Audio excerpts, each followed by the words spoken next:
Éric Zemmour est devenu une fois de plus la risée de la toile, suite à la publication d'un montage photo pour le moins hilarant. Les internautes ont découvert que son fils ressemblait à Cyril Hanouna. Nous voilà à exactement 2 semaines du premier tour des élections présidentielles qui auront lieu le dimanche 10 avril. Plus que jamais, les candidats enchaînent les interviews sur les plateaux de télévision. Et la tension est à son comble: qui sera élu président de la République? S'il y en a un qui ne ménage pas ses efforts, c'est bien Éric Zemmour.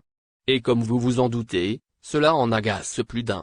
Le candidat a d'ailleurs reçu un œuf sur la tête lors d'une visite dans le Tarn-et-Garonne. Et plus récemment, une de ses interviews a beaucoup fait parler d'elle. La cause? La présence de son fils à ses côtés. Les deux hommes ont partagé des aspects de leur vie personnelle devant le micro de Guillaume Pley, dans l'émission QG diffusée sur YouTube.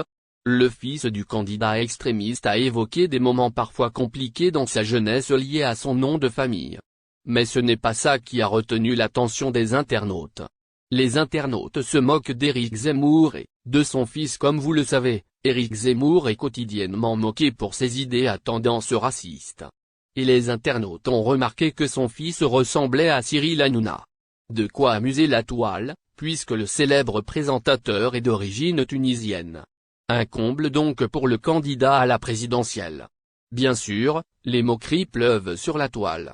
On peut lire par exemple: il a une bonne tête de rebeu le fils. C'est ça qui les énerve, il a trop une tête d'arabe, c'est trop.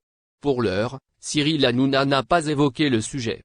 Mais cela ne serait pas surprenant que cette ressemblance lui inspire quelques blagues. Éric Zemmour est au centre d'une nouvelle polémique, le candidat d'extrême droite à la présidentielle française étant accusé d'avoir laissé la foule scander Macron assassin pendant son meeting dimanche à Paris, ce qu'il a fini par condamner, selon son entourage. Le slogan a été scandé une dizaine de fois sur l'esplanade du Trocadéro, qui fait face à la Tour Eiffel, où plusieurs dizaines de milliers de personnes étaient venues le soutenir. L'ex-polémiste venait de mentionner 3 affaires criminelles fameuses en France, 2 meurtres antisémites et un attentat djihadiste, dans lesquels les victimes ont ces dernières années été tuées par des musulmans, français ou étrangers. Certains s'indignent de ma fermeté. Ce qui m'indigne moi, ce ne sont pas les mots et les concepts, ce sont les drames quotidiens que vous subissez. On ne rendra jamais justice à tous ceux que l'État n'a pas su protéger, avait-il lancé, avant de faire une pause, durant laquelle les cris sont montés, sans qu'il n'intervienne. Il ne l'a pas entendu et il condamne ce qu'a dit la foule à ce moment-là. Il ne reprend pas l'expression à son compte. Il n'a jamais utilisé un tel terme et ne l'a jamais laissé entendre dans son discours, a affirmé son entourage, interrogé à plusieurs reprises sur cet épisode.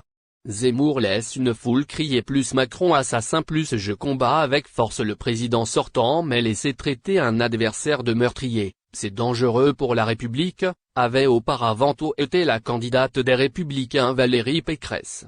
C'est une honte pour la démocratie et la République d'entendre de tels propos, avait abondé le président des députés conservateurs Damien Abad à propos du slogan entendu. Dans la majorité présidentielle, le président du parti d'Emmanuel Macron à l'Assemblée nationale Christophe Castaner a qualifié d'irresponsable l'attitude du candidat, qui a laissé faire. Éric Zemmour a fait la démonstration cet après-midi de son empêchement présidentiel, a-t-il ajouté.